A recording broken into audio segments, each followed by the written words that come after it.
ni mfo bi sego ka ewa nti fla fara alaka nti fla fara alaka nti shuanike nti jenayake nti namara ka siye koro da ke mul koro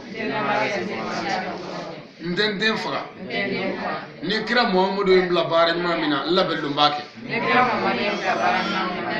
ya rabbi ala kano de bayay mo ya ta ala ko mi deme adafalla waniya ta ala ko mi ya fayma waniya ta ga jurumbu ya fa waniya ta kira ko niya dafa ko ale muhammadu bi ka aljina ko garanti eti jenayake o faga gwa iti shwanike o faga gwa eti mo faga o faga gwa ala ko ga dogi shire dro wallahi fani prengalo kam ni muso jari i jarai atsa ta nyoye tewu figa urugo woro mana bota bani ko first clamo de ka wele misirla kwai kan jere anye ketu di salfuma muna slamo kara shere yayi do o labaya sharia ani furu sharia bekle